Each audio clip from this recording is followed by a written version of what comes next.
হাসি কত প্রকার ও কি কি? কোন প্রকারের হাসি উত্তম? হাসির প্রকারভেদ। শরীয়ত অনুযায়ী হাসি ৩ প্রকার, যথা: ১. তাবাস্সুম তথা মুচকি হাসি। তাবাস্সুম শব্দটির অর্থ মুচকি হাসি বা মৃদু হাসি। এ হাসি মূলত সম্মুখের দুপাটির দুটি করে দাঁত প্রকাশ করে নিঃশব্দে মুখমণ্ডলের প্রফুল্লতার ভাব প্রকাশ করে। সমগ্র চেহারায় এ হাসির প্রভাব প্রস্ফুটিত হয়ে থাকে। এরূপ হাসি সুন্নাত। মহানবী সাল্লাল্লাহু আলাইহি ওয়াসাল্লাম এরূপ হাসিই হাসতেন।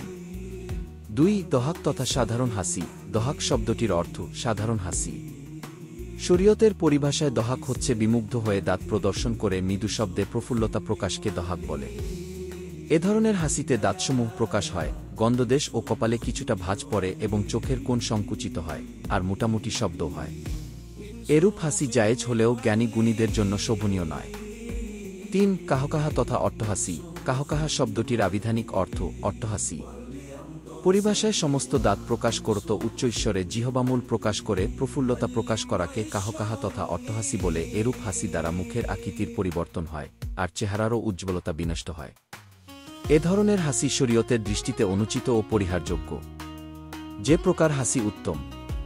উপরিউক্ত ৩ প্রকার হাসির মধ্যে তাবাস্সুম তথা মুচকি হাসি উত্তম। এটা সুন্নাত বটে, কেননা নবী করিম সাল্লাল্লাহু আলাইহি ওয়াসাল্লাম মুচকি হাসতেন এবং উত্তম আমলি করতেন।